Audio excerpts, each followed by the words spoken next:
algebraic expressions and properties. Before we get started, we should talk about a very important phrase, and that's equivalent expressions. Well, the key part here is equivalent, and hopefully when you look at that word it makes you think of equal. So equivalent expressions are expressions that are equal or that are the same. They may not look the same, but their value is the same. And this is key because we want to always simplify expressions so that they're easy to understand. A common example of this is if you had 55 over 110. Well, that's ugly, and we want to simplify that to be 1/2. 1/2 is equivalent to 55 over 110, but it's the simplified version, and it looks a lot nicer and it's a lot easier to understand. Okay, so to be able to simplify expressions, we're going to use different tools, and one of those tools is the commutative property. And the commutative property only works for addition or multiplication. And it means that if you are multiplying two numbers, 7 times 2, that is the same as 2 times 7, which is 14. These two things are equivalent expressions. The same thing works for addition. If I go 2 plus 3 plus 1, that's the same as 1 plus 2 plus 3. Either way you do it, it's still 6. So order doesn't matter for adding and subtraction. The associative property, and if you look at it, this is how I always remember the difference between commutative and associative. Associative looks like the word associate.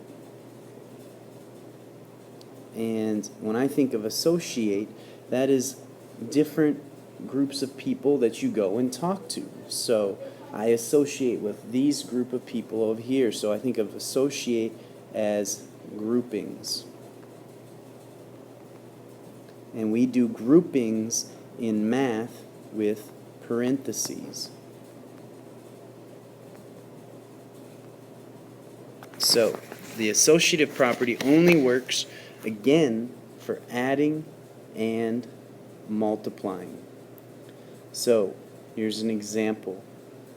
If I've got 2 plus the quantity of 3 plus 1, that's the same as the quantity of 2 plus 3 plus 1.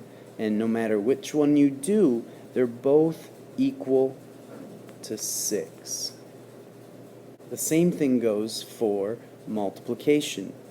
If you've got 2 times the quantity 4 times 3, that is the same as if I move those parentheses over and have 2 times 4 times 3. Either way I do it, they come out the same, and it is going to be equal to 24.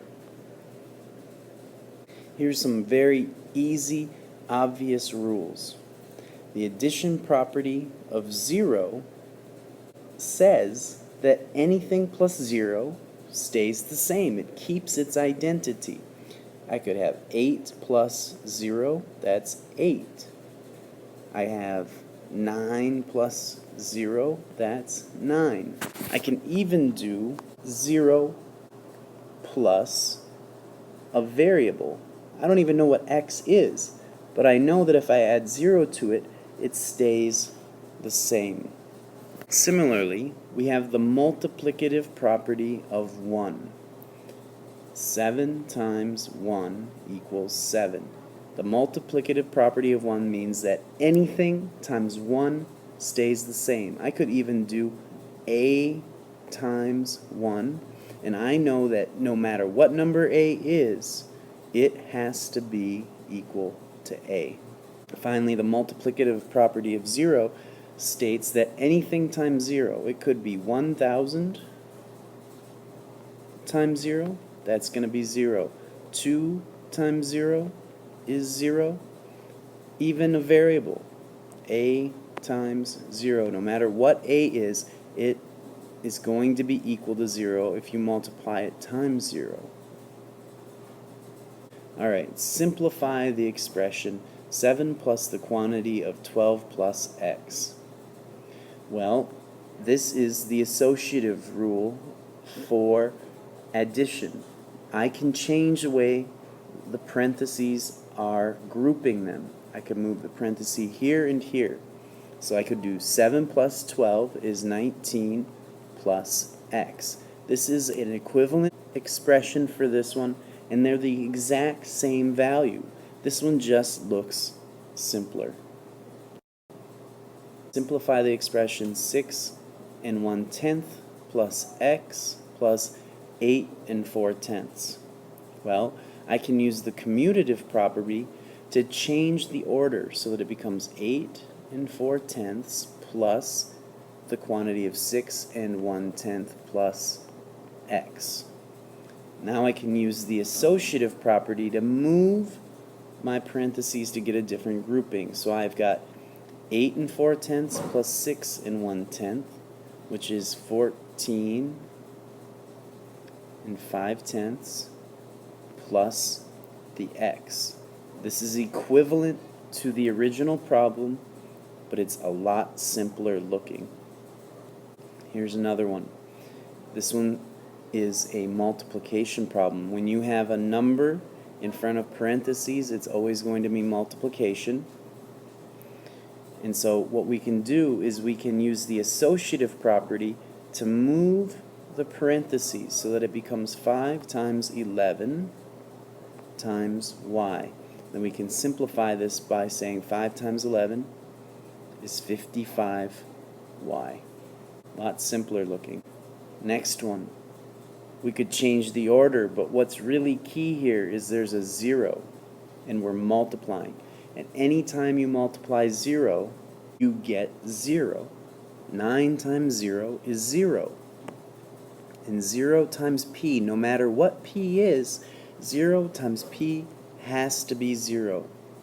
That's the multiplicative property of 0. Simplify the expression 4 and 5/10 times r times 1. Now there's a couple ways you can do it, but the key thing here is that you're multiplying times 1. No matter what number you multiply times 1, that number stays the same. That is the multiplicative property of 1. So if I do r times 1, automatically I know that that r stays the same, and it's just r. So my final answer is 4 and 5/10 times r. And because we're starting to get away from elementary school math, we can just write 4 and 5/10 r. Everyone will know that that has to be a multiplication expression.